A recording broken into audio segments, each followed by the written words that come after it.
Yeah, hopefully not. Shit, we already giving them money. Anyway, all right. Look like we on. So I'm going to open up. All right, shalom, shalom. Shalom. First and foremost, we want to give all praises, honor, and glory unto Yahweh, Bahashem, Yahweh Shai, Bahashem, Chakodash. Double honors to the apostles and others, a great millstone. Peace and salutations to the elect. I'm the brother Aina from GMS Dallas, and have the elder Yasazak here as well. And we're going to be continuing this series. Okay. Right now we're in the book of Second Esdras right now, specifically chapter 13. We did up to verse 20 in the last lesson, so we're going to continue on in verse 21. So this is like part two of Second Esdras 13. All right, so Lord willing, Abaratazad is edifying, and with this chapter, again, this is a chapter we get a lot. So we're gonna go over, some points that we bring out often. Did you have any points, Laquan, before we get started? Let's roll. All right, cool. Let's get my sword as well. All right, this is Second Ezra chapter 13, and in verse 21. Now this is the angel, interpreting the vision, all right, that Ezra received. Okay, it says the interpretation of the vision shall I show thee, and I will open unto thee the thing that thou hast required. All right, it says whereas thou hast spoken of them that are left behind, this is the interpretation. Okay. Now let me say something real quick on that. You see how the angel is giving him the interpretation of what he seen, what he witnessed. Same thing is happening with us. You see, that's why the scripture says it's the scripture is of no private interpretation. You see, so when everybody's wondering, the Lord revealed unto us. You see, and He charged us with explaining it to the world, whether they hear or forbear. You see, so that private interpretation, well, how people will tell you, well, this is what I think, or what I feel in my heart, or this is how I feel. Okay, that's not what the Lord dealing with. No. The Lord is telling us what's coming so that we can tell the whole world, so that the Israelites of the elect can get it and the rest of the world can be condemned. But this thought that all these Trump need a prophet right now, but he don't have one. You see, he don't got nobody that's gonna tell him this is what's going on in the Bible, because as much as he loved 2 Corinthians, he ain't even close. Yeah, true. You know what I'm saying? So that private interpretation, no. This is what it is. You have to know what it is, and trying to figure it out and guess it and all that. That's what I'm saying. The Holy Spirit has been put on us, and we study. We study the scriptures to know what's going on. Go ahead. That's right. All right. Okay. This is the scripture that you quoted, 2 Peter 1:20. For those taking notes, it says, knowing this first, that no prophecy of the scriptures is of any private interpretation. I want to say, you know this before you know anything else. Prophecy. You see, prophecy is not a private interpretation. No, it's not. You either right or wrong. Okay. And that's what I'm saying. Esdras was asking the angel what he was witnessing. And the angel said, okay, this is what it's talking about. Are we not angels in bodies? Messengers? Yep. You see? So the Lord has tapped into us, and He's made known. Did not Yahushua open up the understanding of the disciples? Yep. So that they may understand the scriptures. That's right. Yep. And Yahushua prayed for the disciples to have the Spirit on them to teach the right doctrine, so that people could come into this truth on their word, on the doctrine that He gave to them. You see, that doctrine made its way to us. Period. Point blank. Because every time somebody put out their thought process of a prophecy or what they think it is, we like, no, it's not. It's this. Yeah. This is what it's saying. You see? You got it. Yeah. Proverbs, I think it's Proverbs 3, where it says, lean not on your own understanding. Mm-hmm. You know what I mean? Trust in the Lord, Three and trusting in five or your, something like that. 4 and yeah, 5. that's it. Yeah, 3 and 5. Yeah. Right. Yeah. It says right here is Proverbs 3 and 5. Trust in the Lord, Yahweh, by Hashem Yahweh Shai, with all thine heart, and lean not unto thine own understanding. You see? And of course, there's all goodness continuing on down. All right. But just setting the tone of this lesson is that, there's a proper explanation of things that were shown to Ezra. Okay, and this breakdown was given to him by the angel. That's right. Okay, so with that being said, let's continue on. And this is why a lot of people don't understand, the books, the book, excuse me, of the Revelation of John, because there were also visions, and some of them didn't have interpretations. Some of them were just Right. the visions themselves, and the Lord put the spirit on the prophets to interpret them. Okay, but with this one we have the interpretation. So continuing on here, um, in verse 22, all right, second Ezra 13, it says, "Whereas thou hast spoken of them that are left behind, this is the interpretation." Okay, again, those that are left behind ultimately are the individuals that are of the elect. You know what I mean? Because they're going to be able to, make it. They're going to be preserved unto salvation. Okay, they're going to be making it through Jacob's trouble. Okay, so it says, verse 23. It kind of reminds me of this part, what Left Behind, like that movie, Mm-hmm. leave the world behind.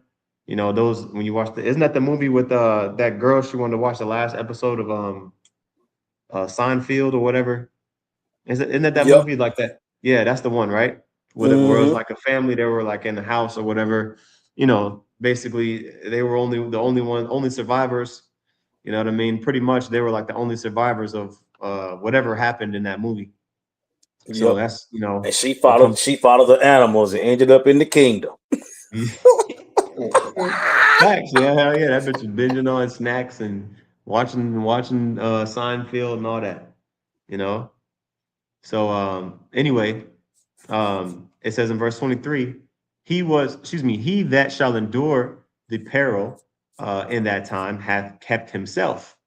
Okay, they that be fallen into danger are such as have works and faith toward the Almighty. All Now right.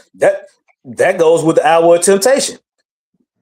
You Mhm. see, he that shall endure, he that shall endure the peril in that time had kept himself. The Lord said, "You keep Mhm. my ways, I keep you in the hour of temptation." You That's know, right. you That's got right. it. That's right. Con. All right. And precept to that really quick, because it says, they that be fallen into danger are such as have works, okay, and faith. Um, see, danger doesn't always mean destruction, utter destruction. Okay. You know, you can be in danger and then be delivered out of danger. Look at King David. Was he not in danger? Was he not falling into danger? But he still had faith towards the Lord. All right, so that lets you know again, um, you know, these individuals that are going to endure the peril, okay, are the elect. So precept is James chapter 2, all right, and verse 18. All right, it says, "Yea, a man say, Thou hast faith, and I have works." Okay, it says, "Show me thy faith without thy works, and I will show thee my faith by my works." Okay, so faith without works is dead, as it says in verse 20, as it says in verse 20. Okay, so you have to have works, and a individual that is going to have the spirit to endure the peril that's going to come on the earth is going to have that spirit because, again, of the faith that he has, all right, towards the Lord, and that faith is going to be made manifest in his works. Okay, um, it says, verse 24, "Know this therefore, that they which be left behind are more blessed than they that be dead." You see that? So those that are Mm-hmm. left behind, see, because being left behind, it kind of has like a negative connotation. Like if a mother leaves her child behind, basically like you know, you kind of think of that. But in this chapter, when it talks about the individuals who are left behind, it's talking about those who are ultimately going to endure to the end and receive salvation. Okay, because if meaning left behind still on this earth, you still got your soul and your body. Okay, because if you get destroyed by, you know, the pestilence or the famine, all right, or the plague or whatever the case is, or the sword, then you're not gonna be left behind on the earth. You're gonna be in the spirit world, right? So in verse 25, it says, "This is the meaning of the vision, whereas thou sawest a man coming up from the midst of the sea." Okay, which we know that man is talking about Yahweh. Okay, um, it says, verse 26, "The same is he whom the Most High, uh, the highest, hath kept a great season." Right, talking about Yahweh. Okay, it says, "By which, excuse me, which by his own self, excuse me, shall deliver his creature." What's that in isn't that in Isaiah? Is that Isaiah 53? Where it talks about Yahweh Shai coming back and is it this one? No, it's not this one. It's in the 50s. Is it 50? Let me Which see. one precept you looking for? It talk about Yahweh Shai coming back um and basically destroying Esau, but it's in the very beginning of the chapter. Thought it was in the Isaiah 63. is that it? That might be Isaiah Thy 63. garments from Basra. Yeah, Khan, yep. That's it. The water, Salakia. Con. Yeah, 63. Okay, yeah, because let me read this verse again, because this came straight to mind as soon as I read it. When you go back here to Second Esdras 13 and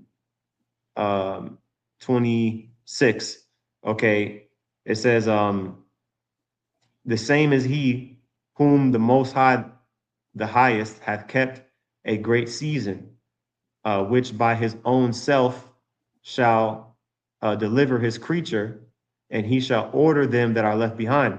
So See, again, that also lets yeah, you know that Israel is that creature that it's talking about. You know for what I'm sure. saying?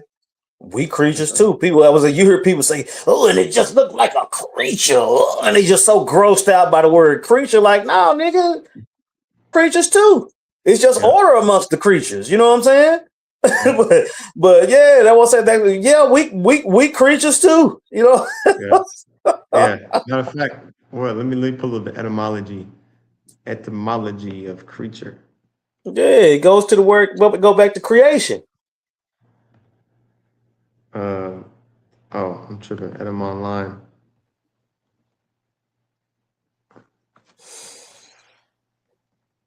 Yeah, I thought I had a tab pulled up, but there we go. Creature. Okay. Let's see. Yep, like you said, creature, anything created. Okay. I said we was a part of the creation story. Mhm. Yeah, let that creature that come. Said, what's it? Let the creature come out of the waters. Mhm. Let the creatures come up out of the waters. Mhm. In abundance. Was it Genesis 1:20? Yeah, Mhm. Genesis 1:20. Let that creature that come up out of the waters let that creature have life. Con. Con. Yep. Yep. It says, let's see here. Ooh. Yeah, the New Testament, it talk about us being new creatures. Yep. It says a thing created, most commonly a living being. And then down here, it says, the meaning, a person who owes his rise and fortune to another. Okay, person who owes his rise and fortune to another. So the fact that we are even like in existence is because of another, which is, Yahweh Bahashim Yahweh Shah. So yeah, that's dope. So anyway, yeah, because after reading this, right, which by his own self, when it says back in Second Ezra 13 and 26, especially the part of this verse where it says, which by his own self shall deliver his creature. That's part of the verse made me think about Isaiah 63 and 1. Okay. Um, specific. Well, actually, you know what? Specifically, verse 3. Specifically, verse 3. Okay, where it says, "I have trodden the wine press alone, and the people, excuse me, and of the people there was none with me, for I will tread them in mine anger and trample them in my fury, and their blood shall be sprinkled upon my garments."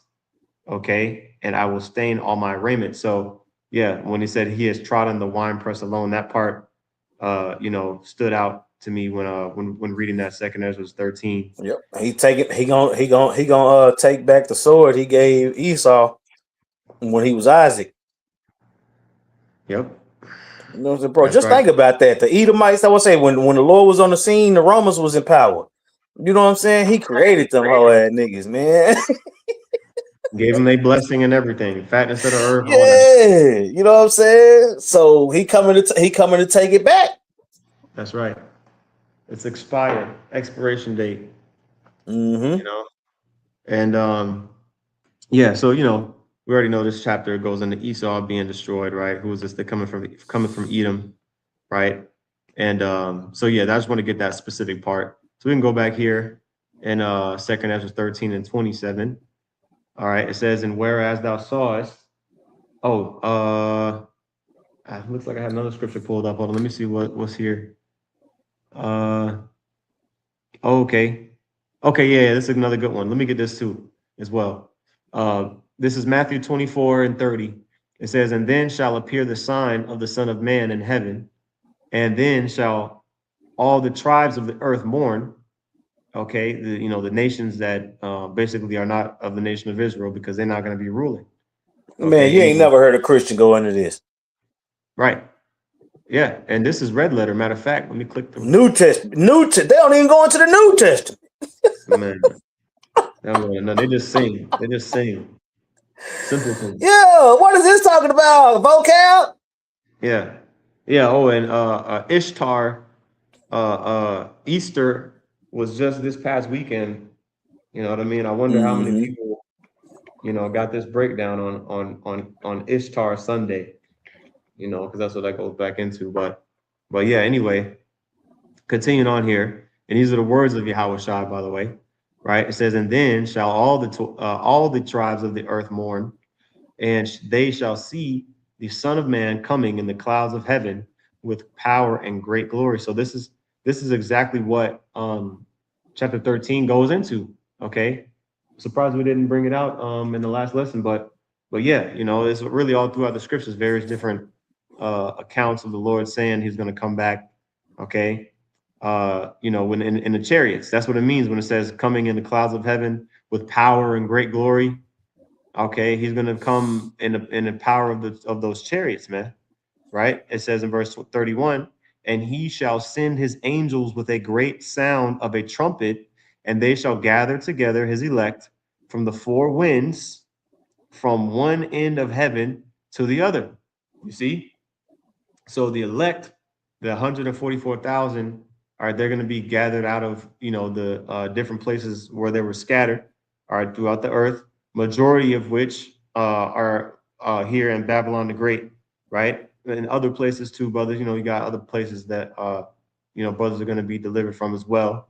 All right, but a majority of this word is getting pushed out here, in Babylon the Great. Majority of the information is coming out here.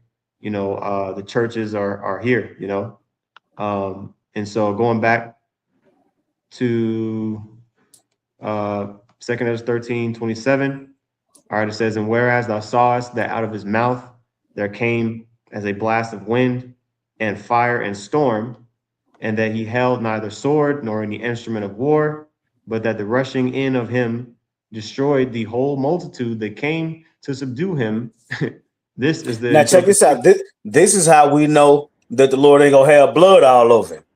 Right. What you read in Isaiah 63, you know what I'm saying, is symbolic of the destruction that he's gonna bring and how many people gonna die in that destruction.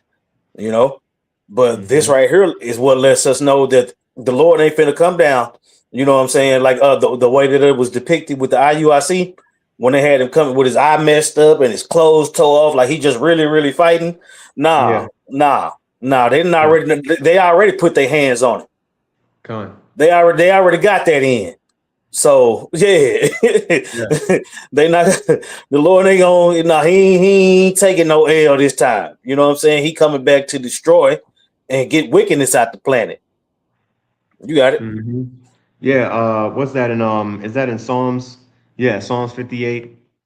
Another precept to what you're talking about, like how the Lord ain't gonna it's not literal, but Oh, it's dance in the blood of the wicked. this one right here. Yeah, I got it in Yeah, we Psalms. ain't gonna be doing the James Brown in their blood. Yeah. You know what I It's mean? gonna be that much blood. I want to say it's gonna be that much blood, but that Yeah, ain't. You know what I'm saying? yeah. That's not that's just like how Jake be wanting their boots licked and all that type of stuff. Like, Yeah, man, having the dust licked for your feet mean you on top. Mean that's rulership. It's a metaphor. It's symbolic. You yeah. know what I'm saying? Jake be wanting to take the symbolic stuff and do it literal and do the literal stuff and make it. That's what I'm saying. You want to Edomite licking on your shoe, but the mark of the beast is spiritual. Yeah. You know what I'm saying? You Well, see how they all twisted up? fine. I was gonna say, if that's the case, then that means we're gonna be literally sucking the breasts of kings. That's what I'm Like saying. because Come on, man. you know what I'm saying? That's why you got Hakkad talking about King Solomon, somebody, woman swallowing semen and stuff. Like, no, bro, what are you talking? Yeah, No, man. yeah. No, that's not it. Yeah. Yeah, that's not it. I know that's what you thought, but that's not it. Yeah. So, But that's what private interpretation look like. exactly. You see, Exactly. that's some old 2 + 2 = 22 ass shit. Mm-hmm. You got it. Right. So, that's the precept there. So you can take the notes on that. Going back to 2 Esdras 13, and here's the interpretation. All right, verse 29, it says, Behold, the days come when the Most High will begin to deliver them that are upon the earth. Okay, and I'm not gonna read it, but I'm gonna just pull it up for y'all. 1 Thessalonians 4, okay, and 16. All right, read this. All right, read this. In verse 17, 16, 17. All right, that's a precept to this verse 29. All right, continuing on. 2 Ezra 13 and 30, it says, and he shall come to the astonishment of them that dwell on the earth. Amos 5 and 18, woe unto those that desire the day of the Lord. For what end is it to you? Right? Okay, continuing on in verse 31. And that's that specific, I think that's Amos 5, isn't it? Amos 5 and 18. Let me just double check.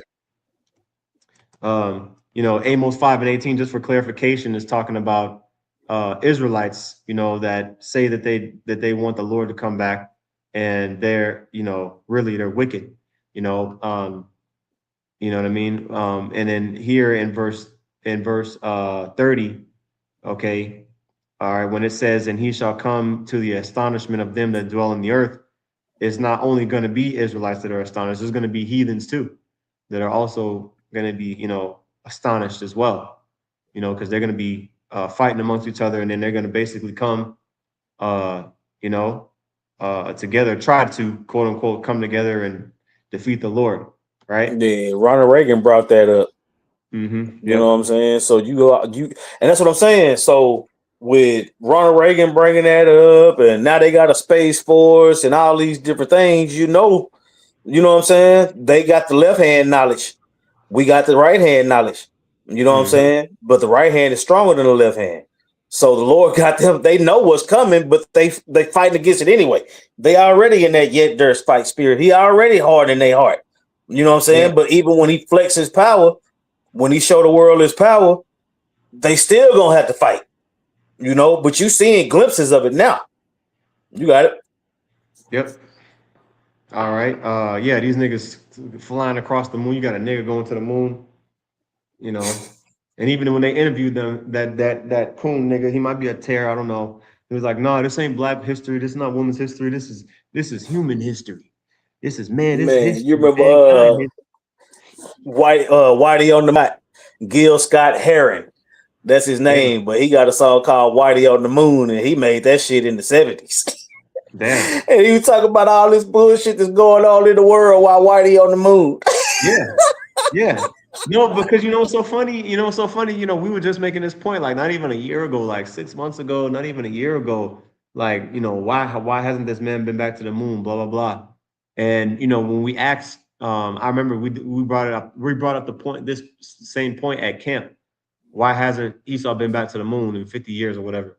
And you asked ChatGPT. They said, well, because the technology was destroyed, the program was done away with, blah blah blah. And then now here come out of nowhere, like like where was the news leading up to? Yeah, hey, we're gonna send a crew like out like to pass the moon, like very close within its orbit. Like there was no like build up to it. You know what I'm saying? It just kind of just happened. Like you know what I mean? There was way more coverage on the war in Iran, a million times more coverage on that. You know what I mean? Than this shit just going up to the moon. Like it was kind of just random. Like damn, they just shot some niggas up in the moon today. Like you know what I mean? It's so we already know that shit. Like Esau gonna try to do. He gonna try to work his magic because he got that good graphics now. Back in the '60s, that shit was looking janky. But super bread and circus. Yeah, you know what I'm saying? They got AI videos now, so they can make some shit look real now. That's the real reason why he had to slow it down because he ain't had a technology to make the videos look real and shit. You know what I mean? Yeah. But anyway, that's a side note. Because really at the end of the day, okay, again, all this bread and circus is gonna come to naught, all right, when all hell breaks loose. Okay, so in verse 31, it says, "And one shall undertake to fight against another, one city against another, one place against another, one people against another, and one realm against another."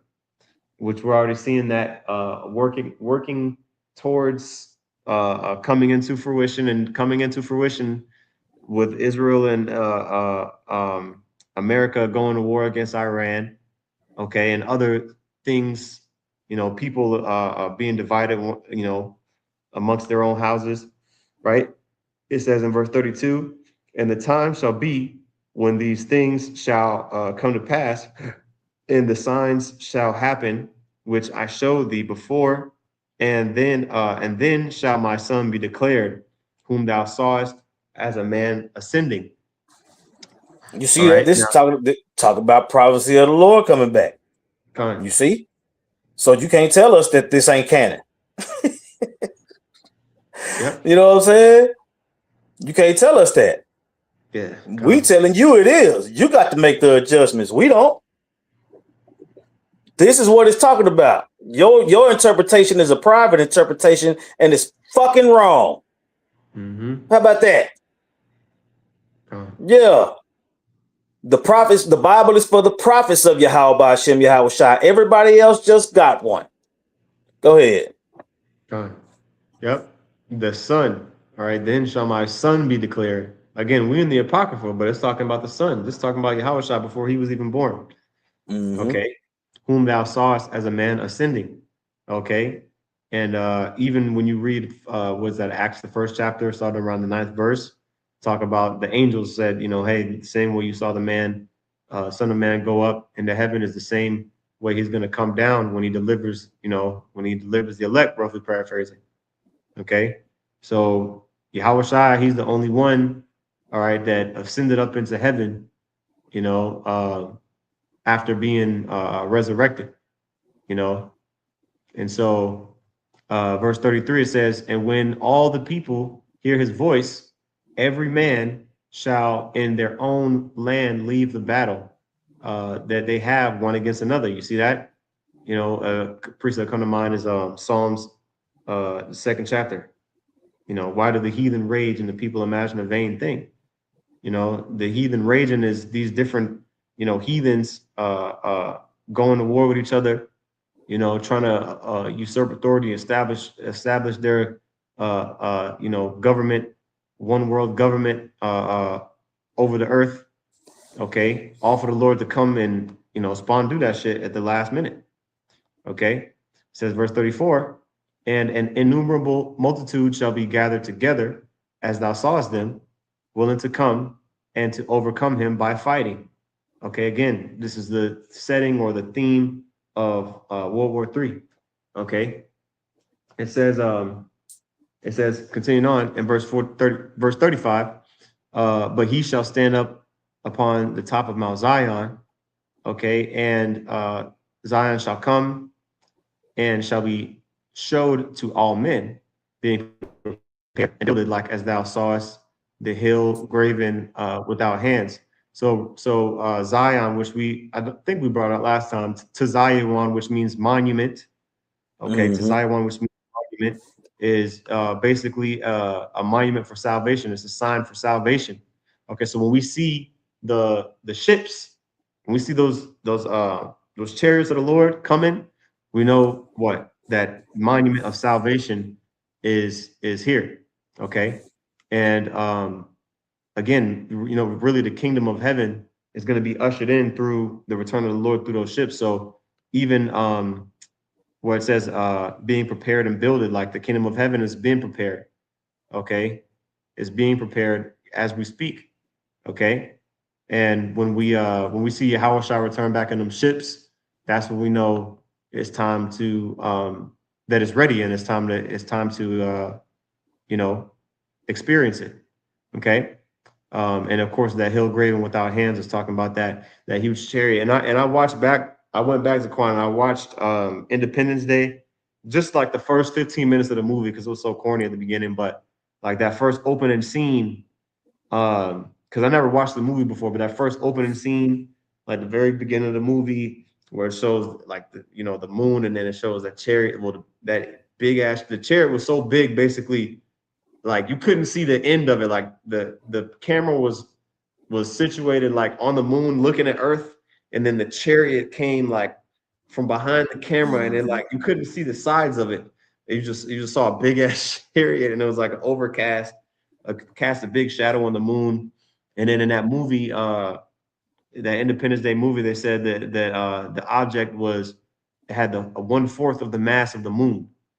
You know what I'm saying? Man. So big, which was just a movie, but I mean, you know what I mean? Like, whereas in other movies, they may depict, smaller ships, maybe the size of a big ship or something like that, like, that floats on the sea here that we have. But in that movie, it was like a continent-sized, like a country-sized chariot. You know what I'm saying? So yeah, so just imagine that in righteousness, you know what I mean? And it says verse 37. Okay, it says, and this my son shall rebuke the wicked inventions of those nations, which for their wicked life are fallen into the tempest. Okay, which that tempest we already went into. That the chariots are going to be emitting those laser beams, man, vaporizing the armies of Esau. Okay, and the other nations. All right. I was saying this is nearer than we believe. Right. This prophecy is nearer than we believe, man. You see? So we've been going into this chapter to explain what people been wondering about all these years. Every time, everybody that got a Bible that's wondering about what it's talking about, the Lord sent the prophets to explain it. You know what I'm saying? But the understanding will come in waves. That's right. You got it. Con. Yep. And we're only halfway through the lesson, so I'm gonna try to speed it up a little bit. Okay. I'm gonna finish verse 38. It says, and shall lay before them their evil thoughts and the torments wherewith they shall begin to be tormented, which are like unto a flame. Okay. And he shall destroy them without labor by the law, which is like unto me. Okay. So that righteousness of the word is going to ultimately be enough to destroy anything. And like the scripture says in what is that? In Isaiah 60, the word of the Most High does not come out void. 55. Oh, 55, the water. The word of Yahweh Shem Yahshua is not void, man. Okay, and John, St. John chapter 1, talking about how Yahweh Shai, is that word in the beginning of the word. In the beginning was the word, excuse me. Okay. And so with that being said, he is gonna have the power to effortlessly, that's why it says without labor. It's not gonna be, striving uh against Esau, like a real tough battle. Right. Um, Matter of fact, precept that comes to mind um, is this one here, Isaiah. It's Isaiah 45:9. Man, yeah. And you got to read and we see, like, if anybody's taking notes on this, you really should read the whole chapter. It started at at the top, I should say, at least, and read down. But we're gonna, for time's sake, we're just gonna get the point in verse 9. It says, "Woe unto him that striveth with his maker. Let the potsherd strive with the potsherds of the earth. Shall the clay say to him that fashioneth it, What makest thou? Or thy work? He hath no hands." It says, an individual that strives with his maker, you're trying to plead with the Most High, you're trying to argue against the Lord, okay? You trying to fight against the Lord. He made you, nigga. He made you. All of these different nations, are creations of the Lord. So just like a potsherd is, or just like this glass container, let's say you made a glass container, and in the glass container, while after you finish making it, or while you're making it, it's trying to buck up against you. No, make me like this, man. Why didn't you make me a cup, or a fork? You made me. Why'd you make me a container? You might as well just go ahead and break that container, and put it back into the fire and make something else with it. You can do what you want. That's the point. The Lord is the one that creates everything that we see. So there's no competition of trying to fight against him, right? Or trying to challenge him as if he's not capable of easily bringing down anything that he desires, right? So again, it's going to be basically without labor, okay? And again, they're going to be tormented, all right, by that flame, okay, which is those laser beams.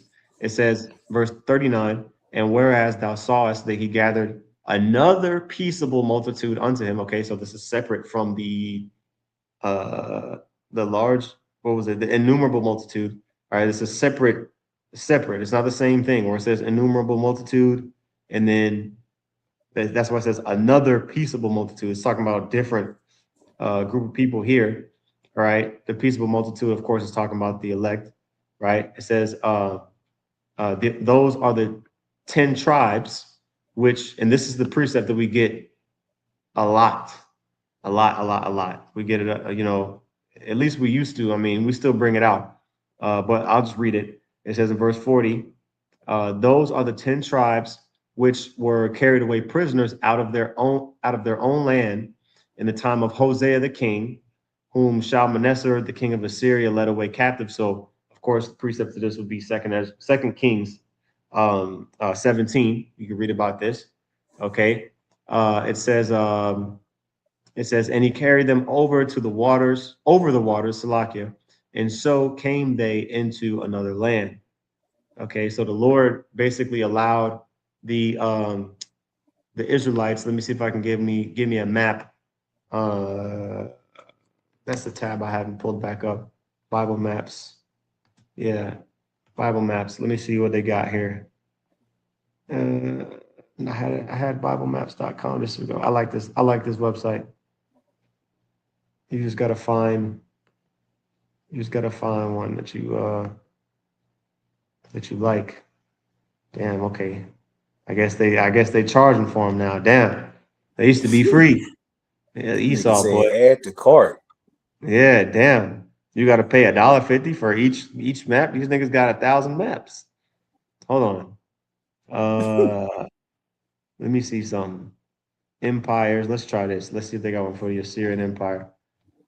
Let's see here. Hittite, Assyrian. Here's the Assyrian Empire, Babylonian Empire. Well,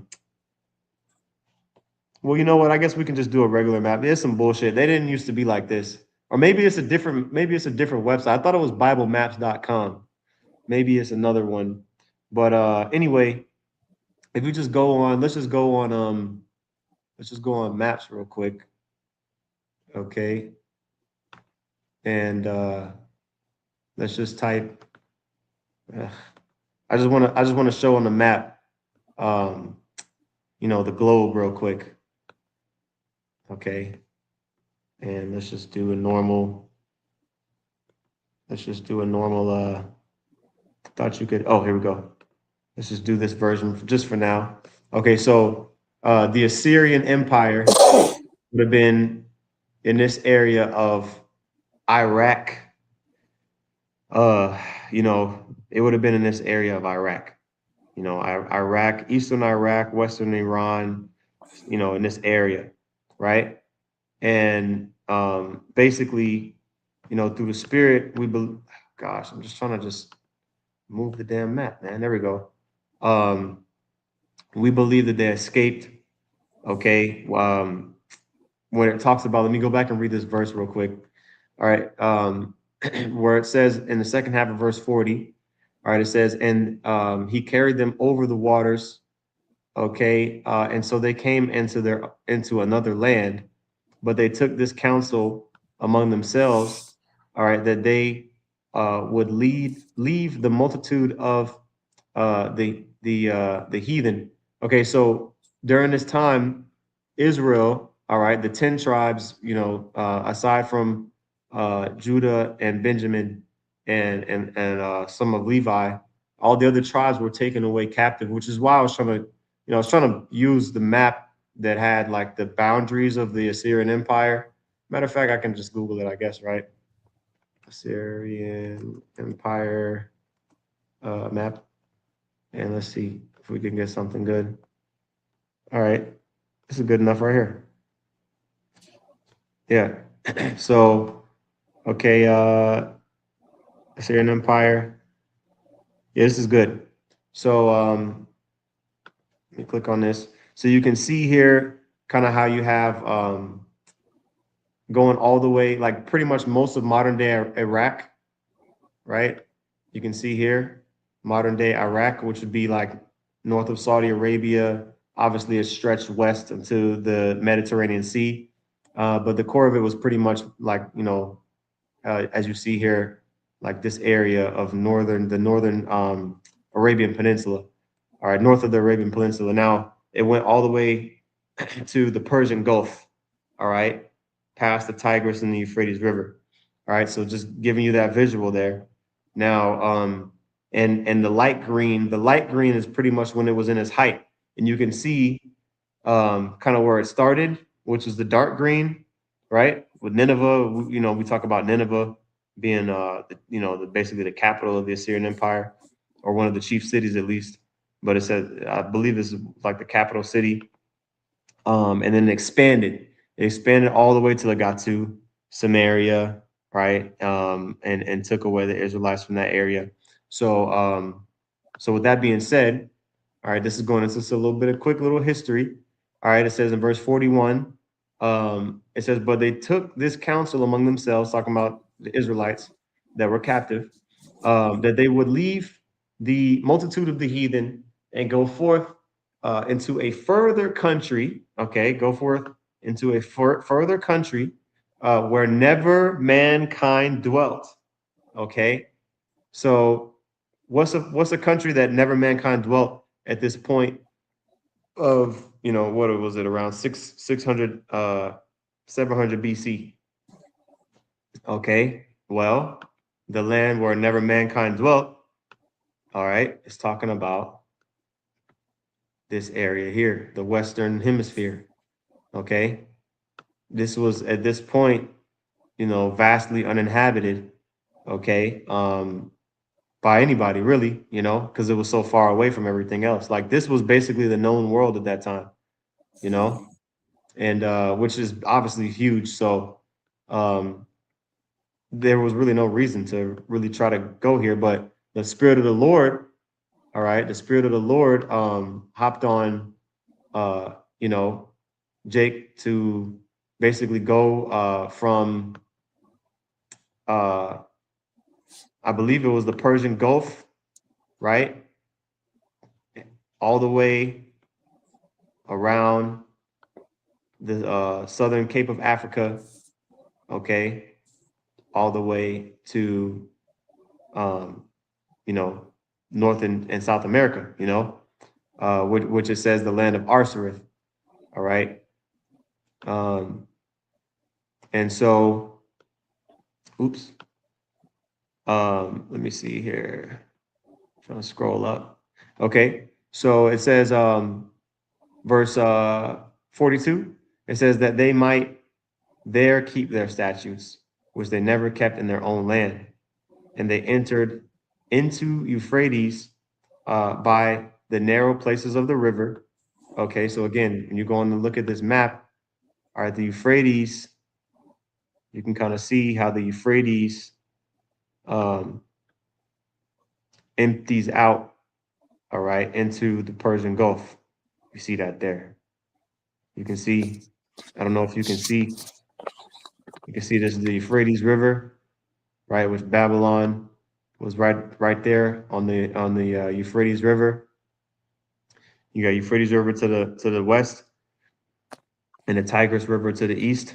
So that Euphrates River, okay, which started up, you know, up north, flowed all the way down, okay, all the way down into the Persian Gulf, okay. Now, going back to the scripture, all right, it says they entered into the Euphrates by the narrow places of the river, okay, for the Most High then showed signs for them and held still the flood till they were passed over, okay.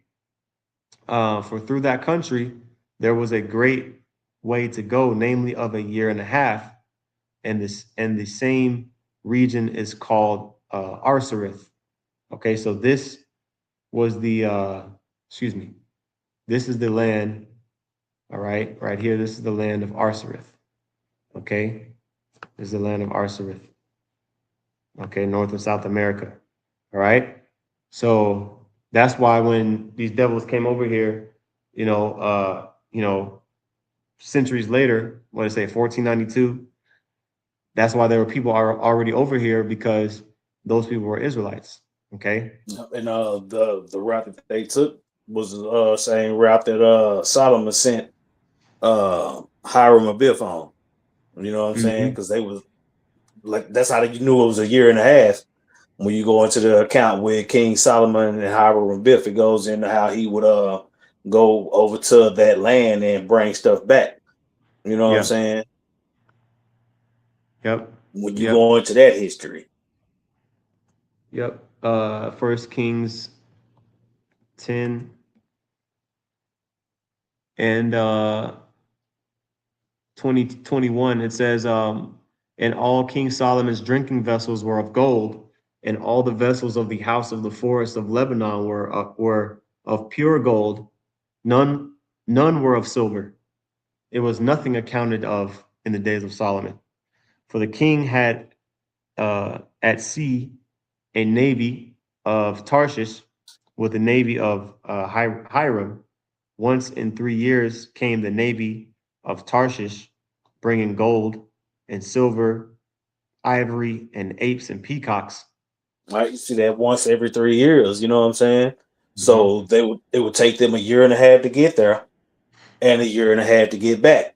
You know what I'm Mm-hmm. saying? For a total of 3 years, making that trip to Arsareth to go gather things for Solomon.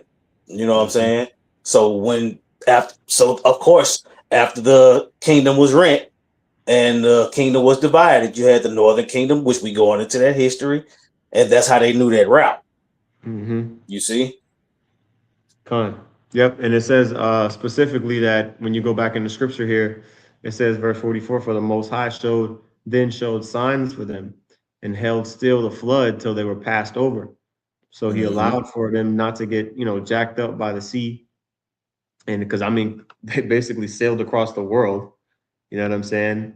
To get there, so it's not, what Esau tried to tell you hundreds of thousands of years ago when Russia and Alaska were touching, niggas went up across this stretch of land here and crossed over into Alaska and that's what Esau will tell you. That's what this devil would. So let's say you hear this explanation, this breakdown that we're given, and you're like, no, man, I don't know. That's hard to believe. Okay, well then guess what? You got to go off of what Esau tell you. That means you gotta adhere to the doctrine that individuals crossed over. What is this? What is this shit? The Bering Strait. The Bering Strait. Yeah, you know what I mean. Do you believe that the individual, however many tens of thousands or hundreds of thousands of years ago, Esau says it is, they crossed over the Bering Strait into Alaska, and then they walked all the way from Alaska all the way into Brazil and shit? No. Okay. It makes much more sense that the Lord provided a miracle, okay, for them to make it on that journey. You know what I mean? Them to be able to make it on that journey. So let me go back here to the scripture. All right. In verse 45, it says, for through that country there was a great way to go, namely 1.5 years, and the same region is called Arsareth. All right. It says, then dwelt they there until the latter time, and now when they shall begin to come, all right, talking about the last days, the highest shall stay the springs of the stream again, that they may go through. Therefore sawest thou the multitude with peace. All right, so we're going to be preserved, to salvation in these last days as well. Okay. And ultimately, the level of salvation of the Lord wrought during that time, is going to be topped, all right, by the stays of the spring being stayed again. Okay. And so it says in verse 48, but those that be left behind of thy people are they that are found within my borders. Okay, so ultimately those that again are still here on the earth, all right, those during these times that we're in now that are still here on the earth, those are the elect, that's going to endure Jacob's trouble and going to be delivered through it. Okay. Let's see here. Oops, I didn't mean to click that. Verse 49, it says, now when he destroyeth the multitude of the nations that are gathered together. All right. Hold on, let me see what verse I'm at. Hold on. Okay, yeah. Verse 49, it says, now when he destroyeth the multitude of the nations that are gathered together, he shall defend his people that remain. Okay, again, that salvation is gonna come right before the chariots. So you're gonna have of course the MOTB, right? All right, going on at the same time as World War III. Okay. Get Revelation. Is 15 or 16 where it's talking about we getting delivered after conquering the beast, his image and his mark. Yeah. Well, I think it's 14 that. Matter of fact, go to 20. Go to 20.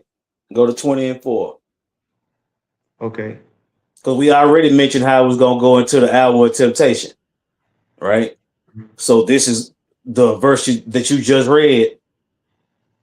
That's what made me want to go get this right here. Okay. Yeah, I'll get Revelation. this. Revelation 16. Revelation 15. Yeah, 15? Where it's talking about looking down on the destruction. Oh yeah, you're talking about a sea of glass, right? Yeah, there we go. Yeah. Okay. I'll get this real quick. All right. This is 2nd Esdras 15, and let's see. Yeah, verse 2, it says, and I saw, as it were, a sea of glass mingled with fire, and them that had gotten the victory over the beast. See, And over this is what the angel is letting Esdras know. You know what I'm saying? This is the interpretation. You see? So now we see in this portion of it. Finish reading that, and then get Revelation 20 and 4. Con. It says, and them that had gotten victory over the beast, and over his image, and over his mark, and over the number of his name, stand on the sea of glass, having the harps of the Most High. That's what I'm saying. That's being called up into the chariots, being beamed up, right? Going into the view from being delivered from the beast, his image, and his mark. That's right? Which is the Edomites that want to put this chip in your ass. The Lord is going to deliver us from that. Con. Okay? That's what's coming. That's what the angel was explaining to Esdras. That's what we're explaining to you now. In case you were wondering. Right. Go ahead. All right. Can get in the next scripture here, Revelation 20 and verse 4. Yeah, it says, and I saw thrones, and they sat upon them, and judgment was given unto them.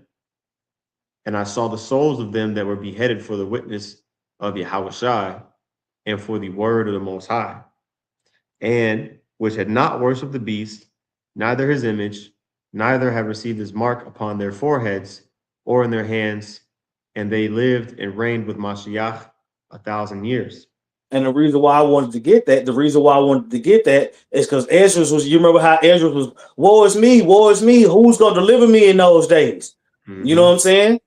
He saw all of this. You know what I'm saying? All the prophets saw the same thing. They just described it different. You know what I'm saying? But it's all talking about the same thing. You see?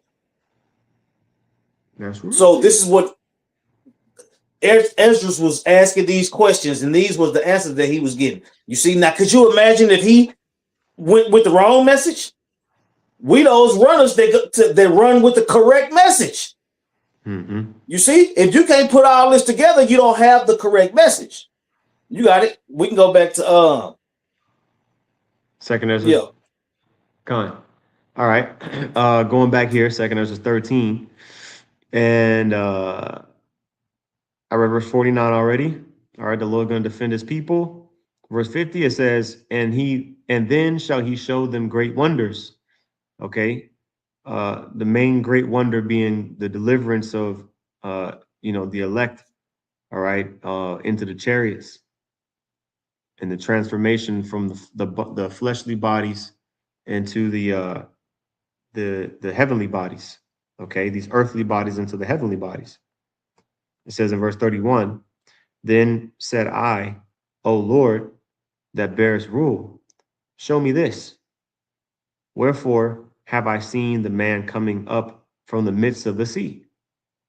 And he said unto me, like as thou canst neither seek out nor know the things that are in the deep of the sea, all right, even so can no man upon earth see my son or those that be with him, but in the daytime.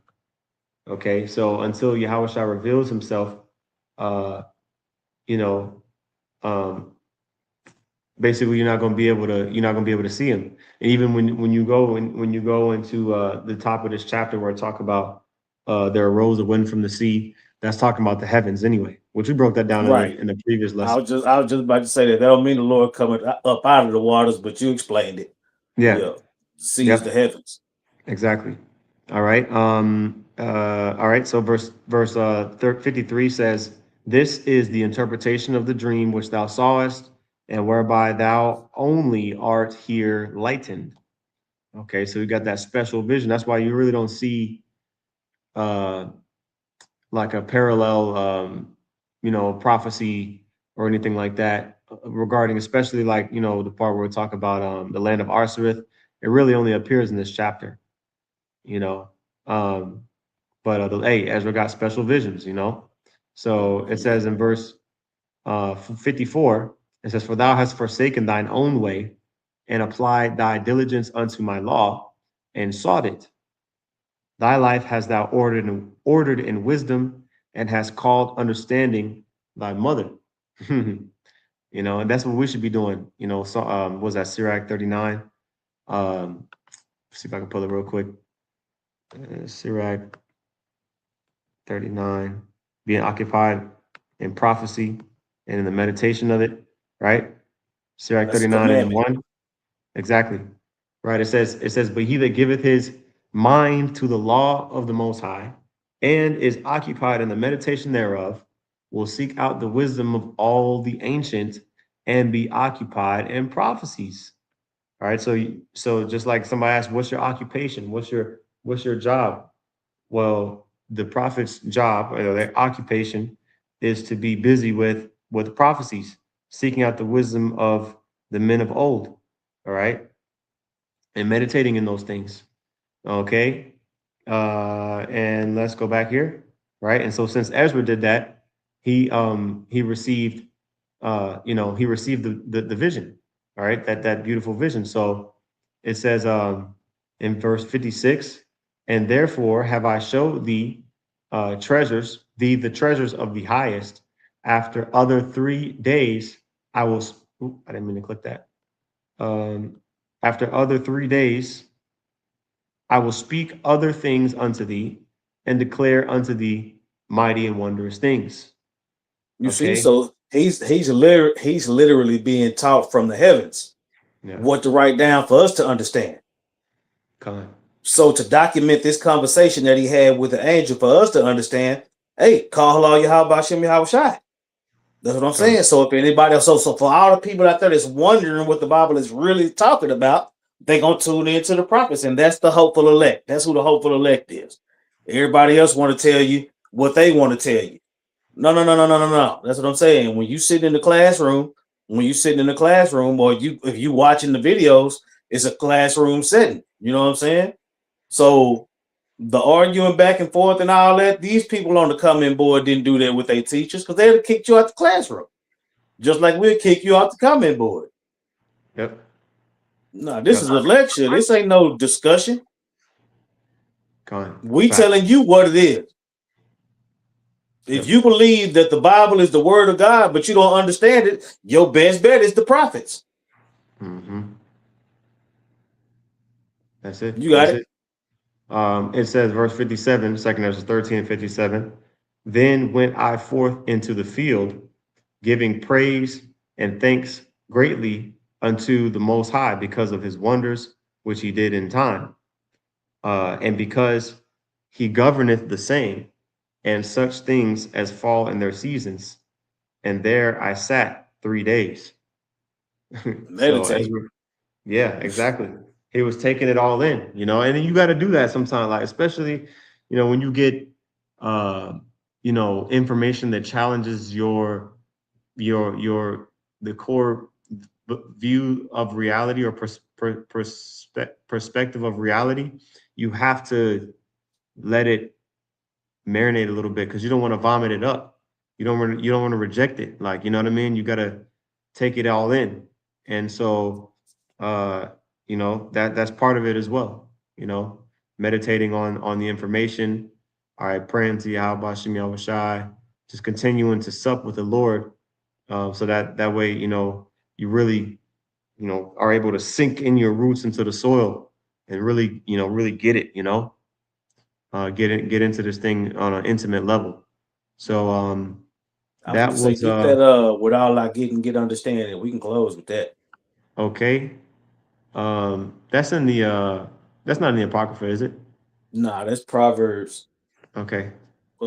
3 and 5. Well, we just got that's the same one we brought out earlier, I think. Hold on. Yeah. Is that the same verse? Let me see.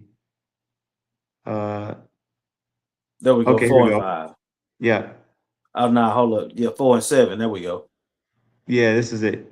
This is Proverbs 4 and 7. All right.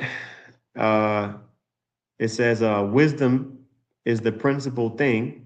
Therefore, get wisdom, and with all thy getting, get understanding. See what getting and get. See what we get from that. Yeah. Let's see here. I get it. Yeah. Okay, Quanayan. that's two different words. Yes, well, no, it's the same. Quana is the singular version of Oh, okay. Quanayan, but we'll get it. We'll get this one. Okay, Quana, all right, which means to buy, to get, purchase, acquire, possess, create, obtain.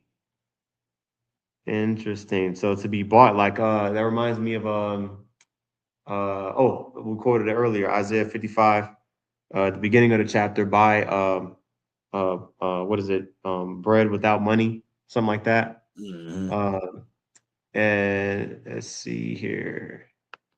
We are in Proverbs 4 and 7. All right, second definition, to acquire. I can't highlight this part, but it says to acquire for oneself.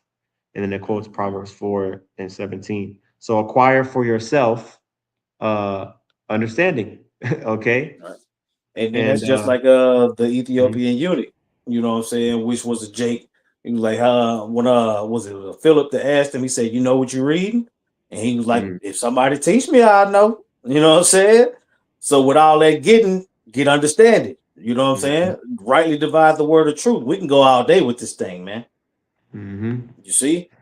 That's right. That's right. But That's when it right. comes to that private interpretation, no. You have to understand what it is and explain it correctly. Rightly dividing the word of truth. You see? Sound doctrine. When your opinion is free from error. No. It's just the truth. It is what it is. You know? You got Mhm. anything else before we close out? No, I think that was edifying, and I think that was good. Okay, come. Hey, Lord willing. Hey, like your brother said, Lord willing, that was edifying. Want to give all praises to Yahweh, Bahashem, Yahweh Shai, Bahashem, Rachaha Kodash. Double honors to the apostles, bishops, and elders at Great Millstone. Peace and blessings to the Akim teaching about the mind, Wa'amat. That's in sincerity and truth. Shalom. Shalom. Shalom.